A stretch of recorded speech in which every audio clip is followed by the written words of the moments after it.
नमस्कार। कथा वाचन श्रृंखला के नए अंक में आपका हार्दिक स्वागत है। आइए आज आचार्य रामचंद्र शुक्ल द्वारा रचित कहानी 11 वर्ष का समय का आनंद लेते हैं। आचार्य रामचंद्र शुक्ल यूं तो एक महान आलोचक और श्रेष्ठ निबंधकार के तौर पर जाने जाते हैं, लेकिन उनके द्वारा रचित कहानी 11 वर्ष का समय हिंदी की आरंभिक कहानियों में प्रमुख स्थान रखती है। इस कहानी का प्रकाशन सरस्वती पत्रिका में सन 1903 में हुआ था।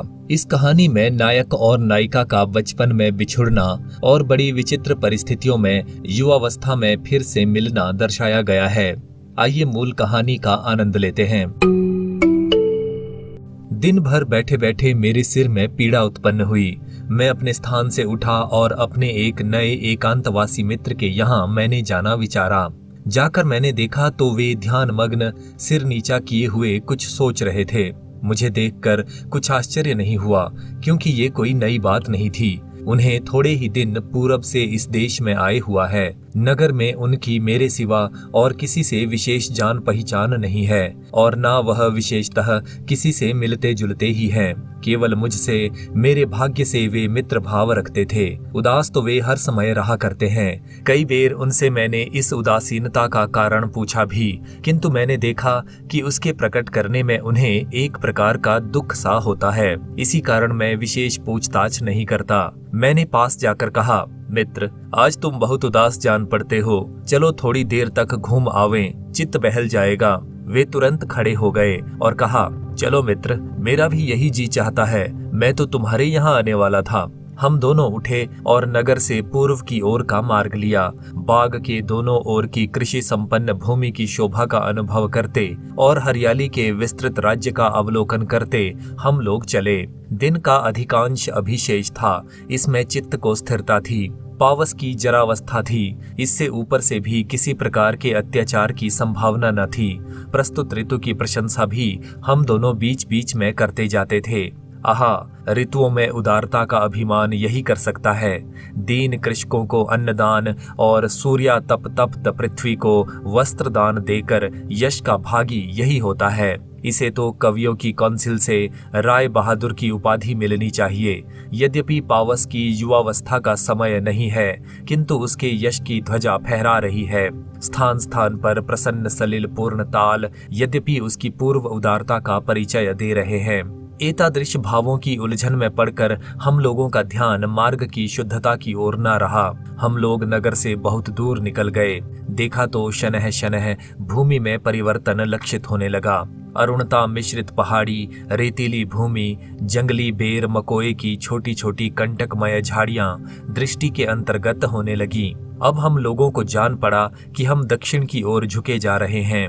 संध्या भी हो चली। दिवाकर की डूबती हुई किरणों की अरुण आभा झाड़ियों पर पड़ने लगी। इधर प्राची की ओर दृष्टि गई। देखा तो चंद्रदेव पहले ही से सिंहासनारूढ़ होकर एक पहाड़ी के पीछे से झांक रहे थे। अब हम लोग नहीं कह सकते कि किस स्थान पर हैं। एक पगडंडी के आश्रय अब तक हम लोग चल रहे थे, जिस पर उगी हुई घास इस बात की शपथ खा के साक्षी दे रही थी कि वर्षों से मनुष्यों के चरण इस ओर नहीं पड़े हैं। कुछ दूर चलकर ये मार्ग भी तृण सागर में लुप्त हो गया। इस समय क्या कर्तव्य है? चित्त इसी के उत्तर की प्रतीक्षा में लगा। अंत में ये विचार स्थिर हुआ कि किसी खुले स्थान से चारों ओर देखकर ये ज्ञान प्राप्त हो सकता है कि हम लोग अमुक स्थान पर हैं। दैवात सम्मुख ही ऊंची पहाड़ी दिख पड़ी। उसी को इस कार्य के उपयुक्त स्थान हम लोगों ने विचारा। ज्यों त्यों करके पहाड़ी के शिखर तक हम लोग गए। ऊपर आते ही भगवती जहनु नंदिनी के दर्शन हुए। नेत्र तो सफल हुए। इतने में चारुहासिनी चंद्रिका भी अट्टहास करके खिल पड़ी। उत्तर पूर्व की ओर दृष्टि गई।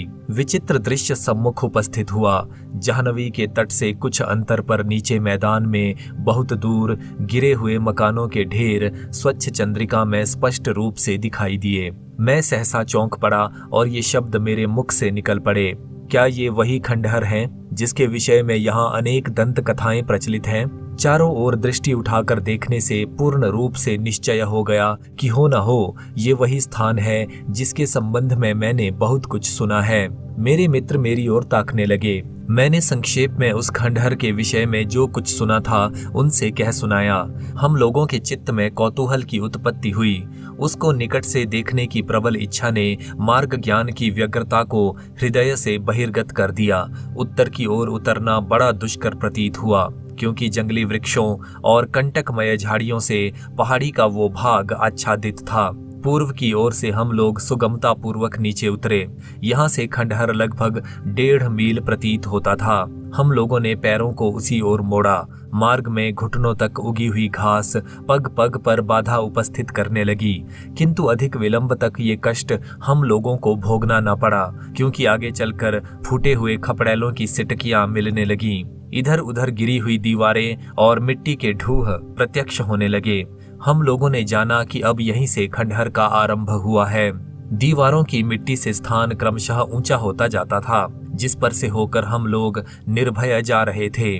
इस निर्भयता के लिए हम लोग चंद्रमा के प्रकाश के भी अनुग्रहित हैं। सम्मुख ही एक देव मंदिर पर दृष्टि जा पड़ी, जिसका कुछ भाग तो नष्ट हो गया था, किंतु शेष प्रस्तर विनिर्मित होने के कारण अब तक क्रूर काल के आक्रमण को सहन करता आया था।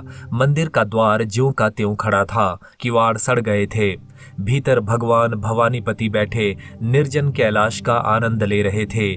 द्वार पर उनका नंदी बैठा था। मैं तो प्रणाम करके वहां से हटा, किंतु देखा तो हमारे मित्र बड़े ध्यान से खड़े हो उस मंदिर की ओर देख रहे हैं और मन ही मन कुछ सोच रहे थे।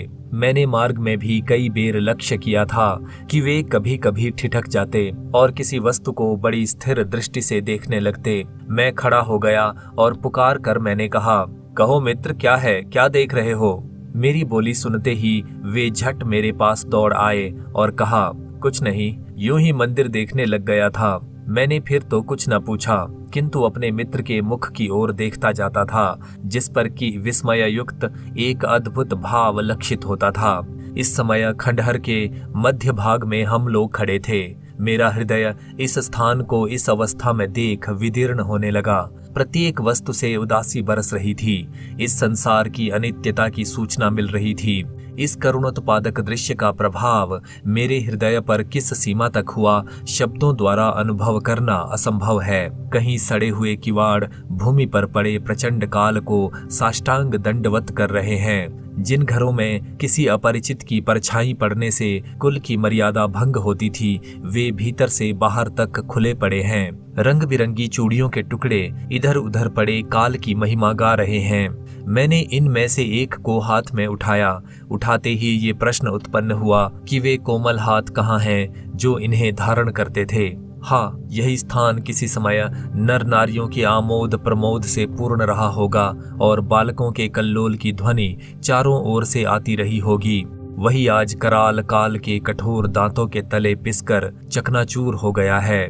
तृणों से आच्छादित गिरी हुई दीवारें, मिट्टी और ईंटों के ढूह, टूटे फूटे चौखटे और किवाड़ इधर उधर पड़े एक स्वर से मानो पुकार के कह रहे थे, दिनन को फेर होत मेरु होत माटी को। प्रत्येक पार्श्व से मानो यही ध्वनि आ रही थी। मेरे हृदय में करुणा का एक समुद्र उमड़ा, जिसमें मेरे विचार सब मग्न होने लगे। मैं एक स्वच्छ शिला पर, जिसका कुछ भाग तो पृथ्वी तल में धंसा था और शेषांश बाहर था, बैठ गया। मेरे मित्र भी आकर मेरे पास बैठे। मैं तो बैठे बैठे काल चक्र की गति पर विचार करने लगा। मेरे मित्र भी किसी विचार ही में डूबे थे, किंतु मैं कह नहीं सकता कि वो क्या था। ये सुंदर स्थान इस शोचनीय और पतित दशा को क्यों कर प्राप्त हुआ? मेरे चित्त में तो यही प्रश्न बार बार उठने लगा, किंतु उसका संतोषदायक उत्तर प्रदान करने वाला वहां कौन था? अनुमान ने यथासाध्य प्रयत्न किया, परंतु कुछ फल न हुआ। माथा घूमने लगा। न जाने कितने और किस किस प्रकार के विचार मेरे मस्तिष्क में होकर दौड़ गए। हम लोग अधिक विलंब तक इस अवस्था में न रहने पाए। यह क्या मधुसूदन, ये कौन सा दृश्य है? जो कुछ देखा उससे अवाक रह गया। कुछ दूरी पर एक श्वेत वस्तु इसी खंडहर की ओर आती दिख पड़ी। मुझे रोमांच हो आया, शरीर कांपने लगा। मैंने अपने मित्र को उस ओर आकर्षित किया और उंगली उठा के दिखाया, परंतु कहीं कुछ न दिख पड़ा। मैं स्थापित मूर्ति की भांति बैठा रहा। पुनः वही दृश्य, अब की बार ज्योत्सनालोक में स्पष्ट रूप से हम लोगों ने देखा कि एक श्वेत परिच्छद धारिणी स्त्री एक जलपात्र लिए खंडहर के एक पार्श्व से होकर दूसरी ओर वेग से निकल गई और उन्हीं खंडहरों के बीच फिर न जाने कहां अंतर्धान हो गई। इस अदृष्ट पूर्व व्यापार को देख मेरे मस्तिष्क में पसीना आ गया और कई प्रकार के भ्रम उत्पन्न होने लगे। विधाता, तेरी सृष्टि में न जाने कितनी अद्भुत अद्भुत वस्तु मनुष्य की सूक्ष्म विचार दृष्टि से वंचित पड़ी हैं। यद्यपि मैंने इस स्थान विशेष के संबंध में अनेक भयानक वार्ताएं सुन रखी थीं, किंतु मेरे हृदय पर भय का विशेष संचार न हुआ। हम लोगों को प्रेतों पर भी इतना दृढ़ विश्वास न था, नहीं तो हम दोनों का एक क्षण भी उस स्थान पर ठहरना दुष्कर हो जाता। रात्रि भी अधिक व्यतीत होती जाती थी। हम दोनों को अब चिंता हुई कि ये स्त्री कौन है, इसका उचित परिशोध अवश्य लगाना चाहिए। हम दोनों अपने स्थान से उठे और जिस ओर वो स्त्री जाती हुई दिख पड़ी थी उसी ओर चले। अपने चारों ओर प्रत्येक स्थान को भली प्रकार देखते हम लोग गिरे हुए मकानों के भीतर जा जाके श्रृगालों के स्वच्छंद विहार में बाधा डालने लगे। अभी तक तो कुछ ज्ञात न हुआ। ये बात तो हम लोगों के मन में निश्चय हो गई थी कि हो न हो वह स्त्री खंडहर के किसी गुप्त भाग में गई है। गिरी हुई दीवारों की मिट्टी और ईंटों के ढेर से उस समय हम लोग परिवृत्त थे। बाह्य जगत की कोई वस्तु दृष्टि के अंतर्गत न थी। हम लोगों को जान पड़ता था कि किसी दूसरे संसार में खड़े हैं। वास्तव में खंडहर के एक भयानक भाग में इस समय हम लोग खड़े थे। सामने एक बड़ी ईंटों की दीवार दिख पड़ी जो औरों की अपेक्षा अच्छी दशा में थी। इसमें एक खुला हुआ द्वार था। इसी द्वार से हम दोनों ने इसमें प्रवेश किया। भीतर एक विस्तृत आंगन था जिसमें बेर और बबूल के पेड़ स्वच्छंदता पूर्वक खड़े उस स्थान को मनुष्य जाति संबंध से मुक्त सूचित करते थे। इसमें पैर धरते ही मेरे मित्र की दशा कुछ और हो गई और वे चट बोल उठे, मित्र, मुझे ऐसा जान पड़ता है कि जैसे मैंने इस स्थान को और कभी देखा हो। यही नहीं कह सकता कब। प्रत्येक वस्तु यहाँ की पूर्व परिचित सी जान पड़ती है। मैं अपने मित्र की ओर ताकने लगा। उन्होंने आगे कुछ न कहा। मेरा चित्त इस स्थान के अनुसंधान करने को मुझे बाध्य करने लगा। इधर उधर देखा तो एक ओर मिट्टी पड़ते पड़ते दीवार की ऊंचाई के अर्ध भाग तक वो पहुंच गई थी। इस पर से होकर हम दोनों दीवार पर चढ़ गए। दीवार के नीचे दूसरे किनारे में चतुर्दिक वेष्टित एक कोठरी दिखाई दी। मैं इसमें उतरने का यत्न करने लगा। बड़ी सावधानी से एक उभड़ी हुई ईंट पर पैर रखकर हम दोनों नीचे उतर गए। ये कोठरी ऊपर से बिल्कुल खुली थी, इसलिए चंद्रमा का प्रकाश इसमें बेरोक टोक आ रहा था। कोठरी के दाहिनी ओर एक द्वार दिखाई दिया जिसमें एक जीर्ण किवाड़ लगा हुआ था। हम लोगों ने निकट जाकर किवाड़ को पीछे की ओर धीरे से धकेला तो जान पड़ा कि वो भीतर से बंद है। मेरे तो पैर कांपने लगे। पुनः साहस को धारण कर हम लोगों ने किवाड़ के छोटे छोटे रंध्रों से झांका तो एक प्रशस्त कोठरी दिख पड़ी। एक कोने में मंद मंद एक प्रदीप जल रहा था जिसका प्रकाश द्वार तक न पहुंचता था। यदि प्रदीप उसमें न होता तो अंधकार के अतिरिक्त हम लोग और कुछ न देख पाते। हम लोग कुछ काल तक स्थिर दृष्टि से उसी ओर देखते रहे। इतने में एक स्त्री की आकृति दिख पड़ी जो हाथ में कई छोटे पात्र लिए उस कोठरी के प्रकाशित भाग में आई। अब तो किसी प्रकार का संदेह न रहा। एक बार इच्छा हुई कि किवाड़ खटखटाएं, किंतु कई बातों का विचार करके हम लोग ठहर गए। जिस प्रकार से हम लोग कोठरी में आए थे, धीरे धीरे उसी प्रकार निशब्द दीवार से होकर फिर आंगन में आए। मेरे मित्र ने कहा, इसका शोध अवश्य लगाओ कि ये स्त्री कौन है। अंत में हम दोनों आड़ में इस आशा से कि कदाचित वो फिर बाहर निकले बैठे रहे। पौन घंटे के लगभग हम लोग इसी प्रकार बैठे रहे। इतने में वही श्वेत वसन धारिणी स्त्री आंगन में सहसा आकर खड़ी हो गई। हम लोगों को ये देखने का समय ना मिला कि वो किस ओर से आई।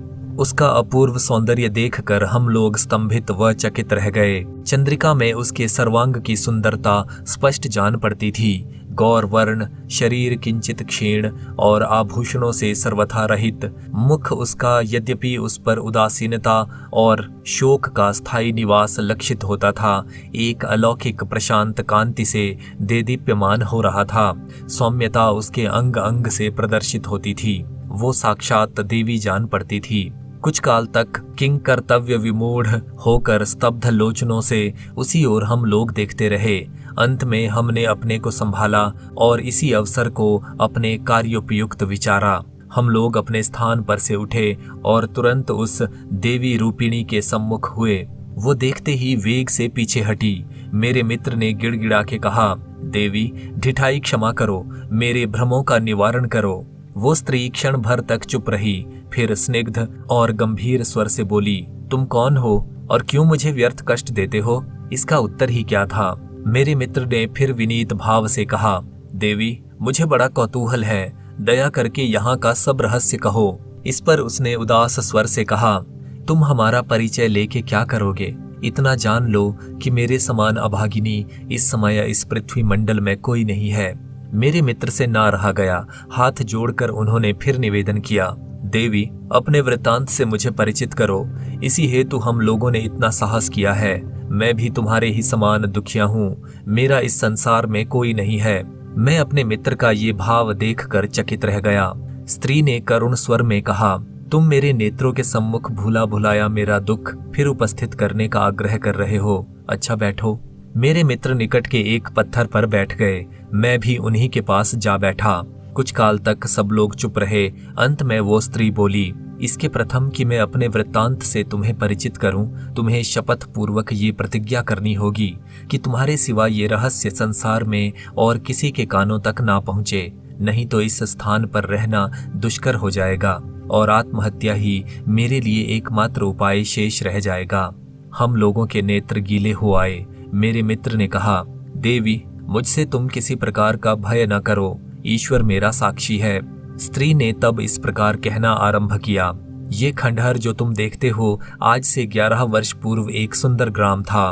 अधिकांश ब्राह्मण क्षत्रियों की इसमें बस्ती थी। ये घर जिसमें हम लोग बैठे हैं चंद्रशेखर मिश्र नामी एक प्रतिष्ठित और कुलीन ब्राह्मण का निवास स्थान था।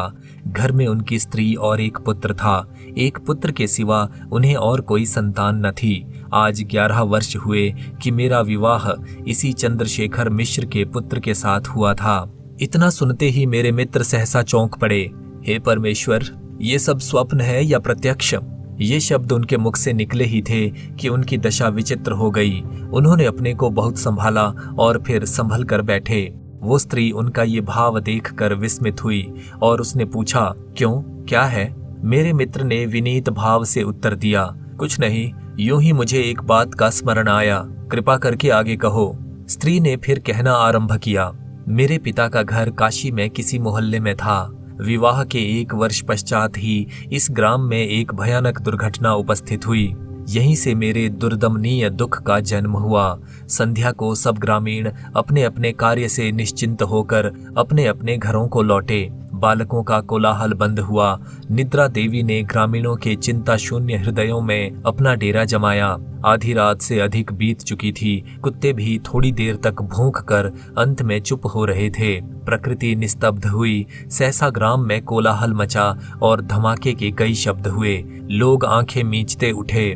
चारपाई के नीचे पैर देते हैं तो घुटने भर पानी में खड़े। कोलाहल सुनकर बच्चे भी जगे।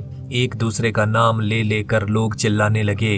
अपने अपने घरों में से लोग बाहर निकलकर खड़े हुए। भगवती जाह्नवी को द्वार पर बहते हुए पाया। भयानक विपत्ति, कोई उपाय नहीं। जल का वेग क्रमशः अधिक बढ़ने लगा। पैर कठिनता से ठहरते थे। फिर दृष्टि उठाकर देखा, जल ही जल दिखाई दिया। एक एक करके सब सामग्रियां बहने लगीं। संयोगवश एक नाव कुछ दूरी पर आती दिख पड़ी। आशा, आशा, आशा। नौका आई। लोग टूट पड़े और बलपूर्वक चढ़ने का यत्न करने लगे। मल्लाहों ने भारी विपत्ति सम्मुख देखी। नाव पर अधिक बोझ होने के भय से उन्होंने तुरंत अपनी नाव बढ़ा दी। बहुत से लोग रह गए। नौका पवन गति से गमन करने लगी। नौका दूसरे किनारे पर लगी। लोग उतरे। चंद्रशेखर मिश्र भी नाव पर से उतरे और अपने पुत्र का नाम लेके पुकारा। कोई उत्तर न मिला। उन्होंने अपने साथ ही उसे नाव पर चढ़ाया था, किंतु भीड़ भाड़ नाव पर अधिक होने के कारण वो उनसे पृथक हो गया था। मिश्र जी बहुत घबराए और तुरंत नाव लेकर लौटे। देखा बहुत से लोग रह गए थे। उनसे पूछताछ की, किसी ने कुछ पता ना दिया। निराशा भयंकर रूप धारण करके उनके सामने उपस्थित हुई। संध्या का समय था। मेरे पिता दरवाजे पर बैठे थे।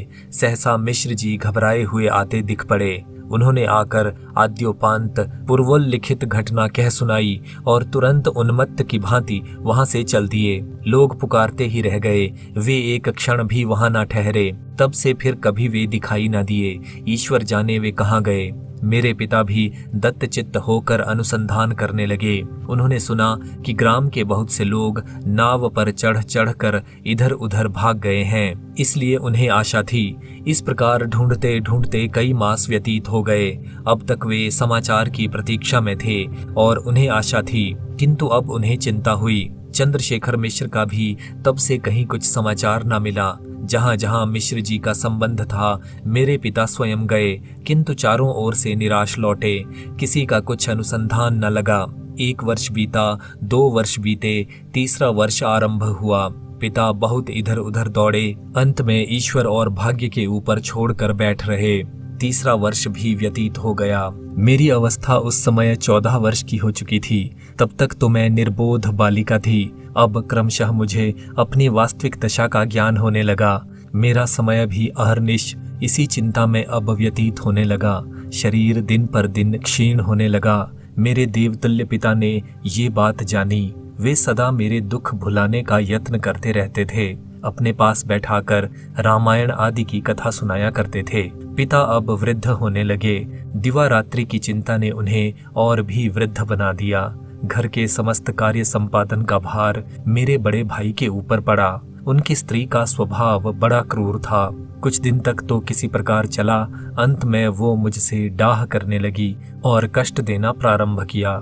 मैं चुपचाप सब सहन करती थी। धीरे धीरे आश्वास वाक्य के स्थान पर वो तीक्ष्ण वचनों से मेरा चित्त अधिक दुखाने लगी। यदि कभी मैं अपने भाई से निवेदन करती तो वे भी कुछ न बोलते, आनाकानी कर जाते और मेरे पिता की वृद्धावस्था के कारण कुछ नहीं चल सकती थी। मेरे दुख को समझने वाला वहाँ कोई नहीं दिख पड़ता था। मेरी माता का पहले ही परलोकवास हो चुका था। मुझे अपनी दशा पर बड़ा दुख हुआ। हाँ, मेरा स्वामी यदि इस समय होता तो क्या मेरी यही दशा होती? पिता के घर क्या इन्हीं वचनों द्वारा मेरा सत्कार किया जाता? यही सब विचार करके मेरा हृदय फटने लगा था। अब क्रमशः मेरा हृदय मेघाच्छन्न होने लगा। मुझे संसार शून्य दिखाई देने लगा। एकांत में बैठकर मैं अपनी अवस्था पर अश्रु वर्षण करती। उसमें भी ये भय लगा रहता कि कहीं भौजाई न पहुंच जाए। एक दिन उसने मुझे इसी अवस्था में पाया तो तुरंत व्यंग्य वचनों द्वारा आश्वासन देने लगी। मेरा शोकार्त हृदय अग्निशिखा की भांति प्रज्वलित हो उठा, किंतु मौनावलंबन के सिवा अन्य उपाय ही क्या था। दिन दिन मुझे ये दुख असह्य होने लगा। एक रात्रि को मैं उठी, किसी से कुछ न कहा और सूर्योदय के प्रथम ही अपने पिता का गृह मैंने परित्याग किया। मैं अब ये नहीं कह सकती कि उस समय मेरा क्या विचार था। मुझे एक बेर अपने पति के स्थान को देखने की लालसा हुई। दुख और शोक में मेरी दशा उन्मत्त की सी हो गई थी। संसार को मैंने दृष्टि उठा के देखा तो मुझे और कुछ न दिखलाई दिया, केवल चारों ओर दुख। सैकड़ों कठिनाइयां झेलकर अंत में मैं इस स्थान तक आ पहुंची। उस समय मेरी अवस्था केवल 16 वर्ष की थी। मैंने इस स्थान को उस समय भी प्रायः इसी दशा में पाया था। यहाँ आने पर मुझे कई चिन्ह मिले जिनसे मुझे ये निश्चय हो गया कि चंद्रशेखर मिश्र का घर यही है। इस स्थान को देखकर मेरे आर्त हृदय पर बड़ा कठोर आघात पहुंचा। इतना कहते कहते हृदय के आवेग ने शब्दों को उसके हृदय ही में बंदी कर रखा, बाहर प्रकट होने न दिया। क्षणिक पर्यंत वो चुप रही, सिर नीचा किए भूमि की ओर देखती रही। इधर मेरे मित्र की दशा कुछ और ही हो रही थी। लिखित चित्र की भांति बैठे वे एकटक ताक रहे थे। इंद्रियां अपना कार्य उस समय भूल गई थी। स्त्री ने फिर कहना आरंभ किया। इस स्थान को देख मेरा चित्त बहुत दग्ध हुआ। हाँ, यदि ईश्वर चाहता तो किसी दिन मैं इसी गृह की स्वामिनी होती। आज ईश्वर ने मुझको उसे इस अवस्था में दिखलाया, उसके आगे किसका वश है। अनुसंधान करने पर मुझे 2 कोठरियां मिली जो सर्व प्रकार से रक्षित और मनुष्य की दृष्टि से दुर्भेद्य थीं। लगभग चारों ओर मिट्टी पड़ जाने के कारण किसी को उनकी स्थिति का संदेह नहीं हो सकता था। मुझे बहुत सी सामग्रियां भी इनमें प्राप्त हुईं जो मेरी तुच्छ आवश्यकता के अनुसार बहुत थीं। मुझे ये निर्जन स्थान अपने पिता के कष्टागार से प्रियतम प्रतीत हुआ। यही मेरे पति के बाल्यावस्था के दिन व्यतीत हुए थे। यही स्थान मुझे प्रिय है। यही मैं अपने दुखमय जीवन का शेष भाग उसी करुणालय जगदीश्वर की, जिसने मुझे इस अवस्था में डाला, आराधना में बिताऊंगी। यही विचार मैंने स्थिर किया। ईश्वर को मैंने धन्यवाद दिया, जिसने ऐसा उपयुक्त स्थान मेरे लिए ढूंढ कर निकाला। कदाचित तुम पूछोगे कि इस अभागिनी ने अपने लिए इस प्रकार का जीवन क्यों उपयुक्त विचारा, तो उसका उत्तर है कि ये दुष्ट संसार भांति भांति की वासनाओं से पूर्ण है, जो मनुष्य को उसके सत्य पथ से विचलित कर देती हैं। दुष्ट और कुमार्गी लोगों के अत्याचार से बचा रहना भी कठिन कार्य है। इतना कह के वो स्त्री ठहर गई। मेरे मित्र की ओर उसने देखा। वे कुछ मिनट तक काष्ठपुतलिका की भांति बैठे रहे। अंत में एक लंबी सांस भर के उन्होंने कहा, ईश्वर, ये स्वप्न है या प्रत्यक्ष? स्त्री उनका ये भाव देख देख कर विस्मित हो रही थी। उसने पूछा, क्यों, कैसा चित्त है? मेरे मित्र ने अपने को संभाला और उत्तर दिया, तुम्हारी कथा का प्रभाव मेरे चित्त पर बहुत हुआ है, कृपा करके आगे कहो। स्त्री ने कहा, मुझे अब कुछ कहना शेष नहीं है। आज 5 वर्ष मुझे इस स्थान पर आए हुए। संसार में किसी मनुष्य को आज तक ये प्रकट नहीं हुआ। यहाँ प्रेतों के भय से कोई पदार्पण नहीं करता। इससे मुझे अपने को गोपन रखने में विशेष कठिनता नहीं पड़ती। संयोगवश रात्रि में किसी की दृष्टि यदि मुझ पर पड़ी भी तो चुड़ैल के भ्रम से मेरे निकट तक आने का किसी को साहस न हुआ। ये आज प्रथम ऐसा संयोग उपस्थित हुआ है। तुम्हारे साहस को मैं सराहती हूँ और प्रार्थना करती हूँ कि तुम अपनी शपथ पर दृढ़ रहोगे। संसार में अब मैं प्रकट होना नहीं चाहती। प्रकट होने से मेरी बड़ी दुर्दशा होगी। मैं यहीं अपने पति के स्थान पर अपना जीवन शेष करना चाहती हूँ। इस संसार में अब मैं बहुत दिन न रहूंगी। मैंने देखा मेरे मित्र का चित्त भीतर ही भीतर आकुल और संतप्त हो रहा था। हृदय का वेग रोककर उन्होंने प्रश्न किया, क्यों, तुम्हें अपने पति का कुछ स्मरण है? स्त्री के नेत्रों से अनर्गल वारी धारा प्रवाहित हुई। बड़ी कठिनता पूर्वक उसने उत्तर दिया, मैं उस समय बालिका थी। विवाह के समय मैंने उन्हें देखा था। वो मूर्ति यद्यपि मेरे हृदय मंदिर में विद्यमान है, प्रचंड काल भी उसको वहां से हटाने में असमर्थ है। मेरे मित्र ने कहा, देवी, तुमने बहुत कुछ रहस्य प्रकट किया। जो कुछ शेष है उसका वर्णन कर अब मैं इस कथा की पूर्ति करता हूँ। स्त्री विस्मयोत्फुल्ल लोचनों से मेरे मित्र की ओर निहारने लगी। मैं भी आश्चर्य में उन्हीं की ओर देखने लगा। उन्होंने कहना आरंभ किया, इस आख्यायिका में यही बात ज्ञात होना शेष है कि चंद्रशेखर मिश्र के पुत्र की क्या दशा हुई। चंद्रशेखर मिश्र और उसकी पत्नी क्या हुए, सुनो। नाव पर मिश्र जी ने अपने पुत्र को अपने साथ ही बैठाया। नाव पर भीड़ अधिक हो जाने के कारण वो उनसे पृथक हो गया। उन्होंने समझा कि वो नाव ही पर है, कोई चिंता नहीं। उधर मनुष्यों की धक्का मुक्की से वो लड़का नाव पर से नीचे जा रहा। ठीक उसी समय मल्लाह ने नाव खोल दी। उसने कई बेर अपने पिता को पुकारा, किंतु लोगों के कोलाहल में उन्हें कुछ सुनाई न दिया। नाव चली गई। बालक वहीं खड़ा रह गया और लोग किसी प्रकार अपना अपना प्राण लेके इधर उधर भागे। नीचे भयानक जल प्रवाह, ऊपर अनंत आकाश। लड़के ने एक छप्पर को बहते हुए अपनी ओर जाते देखा। तुरंत वो उसी पर बैठ गया। इतने में जल का एक बहुत ऊंचा प्रबल झोंका आया। छप्पर लड़के सहित शीघ्र गति से बहने लगा। वो चुपचाप मूर्तिवत उसी पर बैठा रहा। उसे ये ध्यान नहीं कि इस प्रकार कै दिन तक वो बहता गया। वो भय और दुविधा से संज्ञाहीन हो गया था। संयोगवश एक व्यापारी की नाव, जिस पर रुई लदी थी, पूरब की ओर जा रही थी। नौका का स्वामी भी बजरे ही पर था। उसकी दृष्टि उस लड़के पर पड़ी। वो उसे नाव पर ले गया। लड़के की अवस्था उस समय मृत प्राय थी। अनेक यत्न के उपरांत वो होश में लाया गया। उस सज्जन ने लड़के की नाव पर बड़ी सेवा की। नौका बराबर चलती रही, बीच में कहीं न रुकी। कई दिनों के उपरांत कलकत्ते पहुंची। वो बंगाली सज्जन उस लड़के को अपने घर पर ले गया और उसे अपने परिवार में सम्मिलित किया। बालक ने अपने माता पिता को देखने की इच्छा प्रकट की। उसने उसे बहुत समझाया और शीघ्र अनुसंधान करने का वचन दिया। लड़का चुप हो गया। इसी प्रकार कई मास व्यतीत हो गए। क्रमशः वो अपने पास के लोगों में हिल मिल गया। बंगाली महाशय के एक पुत्र था। दोनों में भ्रातृ स्नेह स्थापित हो गया। वो सज्जन उस लड़के के भावी हित की चेष्टा में तत्पर हुआ। ईस्ट इंडिया कंपनी के स्थापित किए हुए एक अंग्रेजी स्कूल में अपने पुत्र के साथ साथ उसे भी वो शिक्षा देने लगा। क्रमशः उसे अपने घर का ध्यान कम होने लगा। वो दत्तचित्त होकर शिक्षा में अपना सारा समय देने लगा।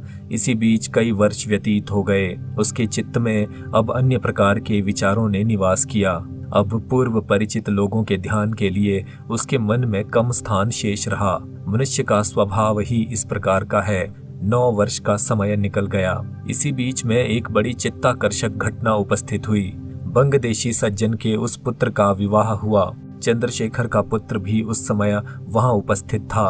उसने सब देखा। दीर्घकाल की निद्रा भंग हुई। सहसा उसे ध्यान हो आया, मेरा भी विवाह हुआ है, अवश्य हुआ है। उसे अपने विवाह का बारंबार ध्यान आने लगा। अपनी पाणिग्रहिता भार्या का भी उसे स्मरण हुआ। स्वदेश में लौटने को उसका चित्त आकुल होने लगा। रात्रि दिन इसी चिंता में व्यतीत होने लगे। हमारे कतिपय पाठक हम पर दोषारोपण करेंगे कि हैं न कभी साक्षात हुआ, न वार्तालाप हुआ, न लंबी लंबी कोर्टशिप हुई। ये प्रेम कैसा? महाशय, रुष्ट न होजिए। इस अदृष्ट प्रेम का धर्म और कर्तव्य से घनिष्ठ संबंध है। इसकी उत्पत्ति केवल सदाशय और निस्वार्थ हृदय में ही हो सकती है। इसकी जड़ संसार के और प्रकार के प्रचलित प्रेमों से दृढ़तर और अधिक प्रशस्त है।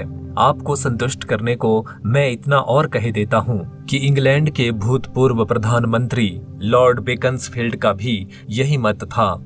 युवक का चित्त अधिक डांवाडोल होने लगा।